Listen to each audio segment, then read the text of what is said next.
let's check in with our friend Cliff Schecter, who joins us now. Good morning. You're not doing Unprecedented, so we're not playing Hail to the Chief backwards? We need to find a new theme song for Cliff. That's right, we do. Sadly, John and I mean, we just had, been 4 years, and we started it to Unprecedented, which happened. And you did it. You mission accomplished. It was all us, obviously. I mean, thanks everyone else for helping. But no, I mean, seriously, we had things we wanted to do. John's doing a lot with TikTok about Ukraine, because John has a lot of international affairs experience, and I've got a YouTube channel I'll talk about that I want to start, because I got my start doing these video debates with morons on the right on MSNBC and places like that, and I want to go back to kind of to that. So well, I think as Bob Cesca called you, you guys are alpha liberals like Eric Boehlert. That's right. We need more of you. Need more. Absolutely. And I do want to say quickly, you've covered it fully, but my little tribute to Eric Boehlert, who, again, he was one of those folks like John Aravosis and others in the early 2000s I met when we lived in Washington, and we were working, hard on. We were all just shocked at what was going on with Bush, and that the New York Times would just publish like, "Hey, we found some big aluminum tubes. Saddam's about to nuke us all," and we had to respond to that atmosphere. And I've known Eric for nearly 20 years, and so.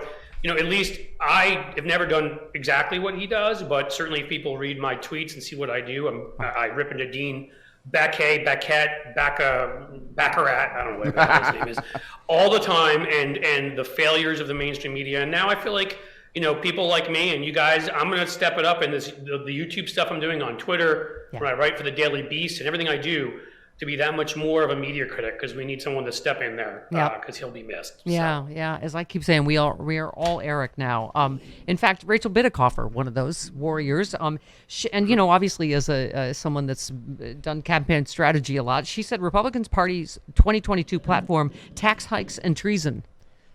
How do we drive that home? That's correct. Yeah, and again, I've had these conversations on this show with you before. If we would just get our folks out there repeating this stuff constantly. Somebody brought up, did you see when Brian Schatz got up and just ripped the living hell out of Josh Hawley? Yeah, we just played it this morning. Fantastic.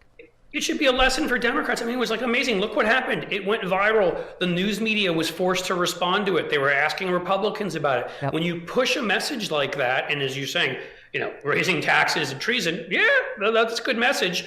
If we were to push this all the time, and we just saw what happened with Donald Trump Jr., which you brought up, we just read about Jared Kushner's $2 billion investment, from the Saudis, who even themselves are like, God, this guy's a moron. Do we really want to put money in his fund? And I guess, but it clearly is for favors that already happened. Bonesaw murder. So I mean, it's all right there. We just need to be repeating it every damn day. And like I'm going to, and I'm going to try to grab as many of us as I can and be like, we should be on these messages. Maybe the first 5 tweets of every day is reminding people who the Republican Party is. Yeah. Well, you are a liberal helper. You tweeted, "I believe I have the perfect solution that will please everyone. Make Will Smith watch Chuck Todd's segments on Ketanji Brown Jackson in studio for 2 weeks straight. Nobody comes out of this unscathed." See? Problem solver. Are we all winners? A lot of problems. Put them. I think we're all winners. Yes. We all win. Yeah. Also, you tweeted, Jane, whoever, tweeted, "Looking forward to a full day of events across Ohio today with former NYPD Commissioner Bernard Carrick." And you just said we're bragging about campaigning with convicted felons now, because of course we are. It's a Republican primary, which means it's just amorality wrapped in a performative hatred for the right people that wins. I mean, we've been talking about Herschel Walker being a couple points ahead of Raphael Warnock. And wait a minute. Hold, please. Oh, here. Dr. Jack Brown tweeted, "Fact, Herschel Walker's ex-wife is on record saying he pointed a handgun at her head and said, 'I'm going to blow your effing brains out.'" That's one of several women that have, right? Well, this is how we know. I mean, Eric Greitens is running in Missouri. And I mean, this is how we know how corrupt and despicable these guys are. It's again, these used to be disqualifiers even in the Republican Party. I consider the Republican Party's policies mostly sucked 15 years ago. Right. But generally, if you had been accused of molesting somebody, or you had been accused of putting a gun to somebody's head, or any of these other things, like you didn't get nominated. Like they pushed you out and pushed you to the side. And now it's like, it's the opposite. It's not even like it just doesn't matter. It's almost like, wow, Herschel Walker's an alpha male. I mean, he put a gun to his wife's head. That's tough, man. They're so brainwashed and so corrupted. And in a Republican primary, like that might be enough to win. Yeah. And he's a shyster, grifter, whatever you want to call it, in terms of Right, that I have a cure. Trying to sell. I have a cure. I mean, he's that guy. He's Right. Okay. Doesn't live in Georgia or didn't live in Georgia. None of these guys do. Like the guy that Trump was talking up in North Carolina at his stupid rally the other night doesn't live in the district. It doesn't even live in the state, I don't think. Like, there's just no rules they feel need to follow. As long as you hate the right people, as I was saying there, as long as you say racist things and xenophobic things and anti-Semitic things and misogynistic things, then whoever can communicate that the best, they're like, that's my guy or gal. That's who I want. Yeah. I mean, that's where they are. And I love this one. Someone tweeted, Russian President Vladimir Putin may use the Biden administration's support for Ukraine as a pretext to order a new campaign to interfere in American politics, U.S. intelligence officials have assessed. And you just said, like, oh, no, now we've pissed him off, so he'll do the exact same thing he's been doing since 2015. It's like when Moscow Mitch threatens if Democrats do X, he'll all go all nuclear partisanship in the Senate. It really is like now a warning. Oh, really? Vladimir Putin might interfere in one of our elections? Oh, that'd be bad. Now we do. Yeah. Yeah, when they threaten you with the stuff they're already doing, I mean, I don't understand it. I mean, again, Putin keeps threatening us with that kind of stuff, and it's like, dude, that was an act of war what he did when he attacked our election. So we're already there. We've been there a while. We just refused to accept it, and we of course got stuck with a president who would bow before him at Helsinki and by the way, do whatever he asked him to do. Yeah, exactly. Like Ukraine wouldn't be happening if we had all united when we were attacked as a country in 2016. But because it benefited one party and one candidate, they became pro-Russia, and here we are, right? Also, if we had united when he extorted Zelensky and tried to hurt Ukraine and help his buddy Putin, and only Mitt Romney of all Republicans was the only one who had the courage to stand up and say, yeah, that's worthy of conviction. Yeah.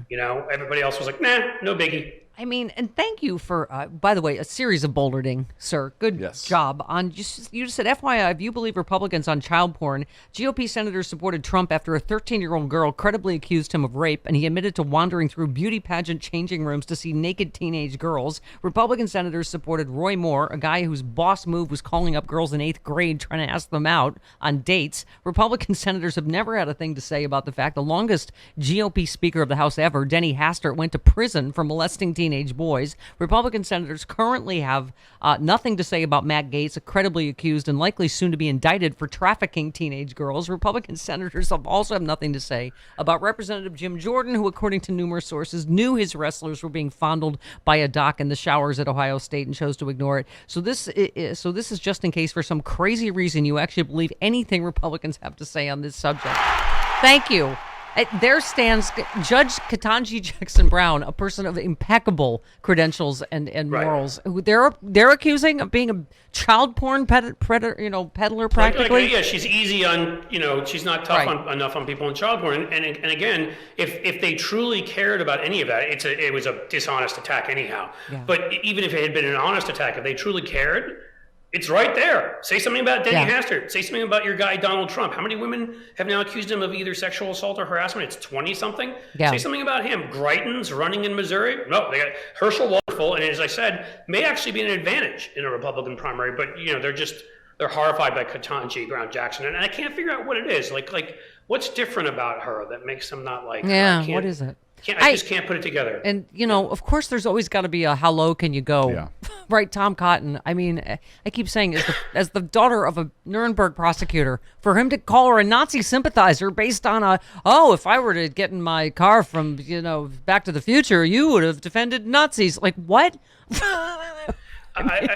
Before Tom Cotton existed, I actually didn't know it was possible for a human being to have that little charisma.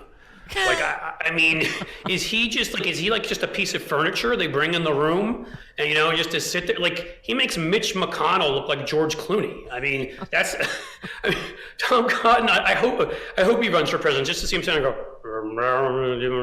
I mean, that's essentially his mode of communication.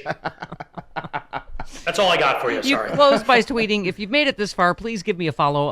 I message GOP evils every day, be it with mockery, righteous anger, whatever is called for. Unlike too many Dems, I refuse to let GOP hypocrisy, cruelty, and imbecility go unanswered and disappear down the memory hole.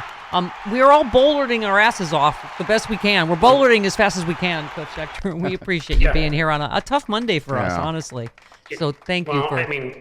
I bet it really is for you guys, and I mean, my pleasure being here to do whatever I can to remember him and to like keep his fight going forward. Because you guys had him on regularly, and I knew him for, as I said, nearly 20 years, and I think we're all still a little bit in shock. So but that's why we take it very seriously. The charge that he's left us with, that we have to take the torch and carry on. So we can give your new YouTube channel a subscribe. Then there you go. Yeah. Yes.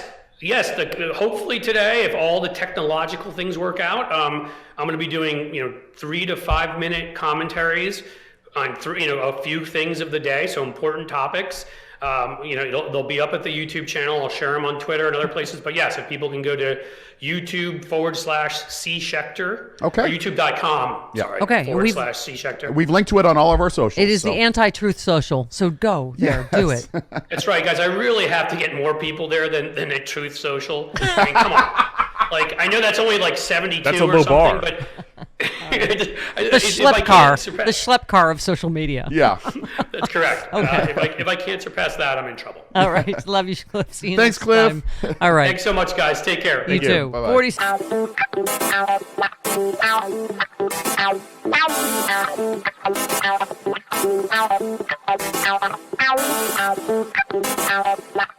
40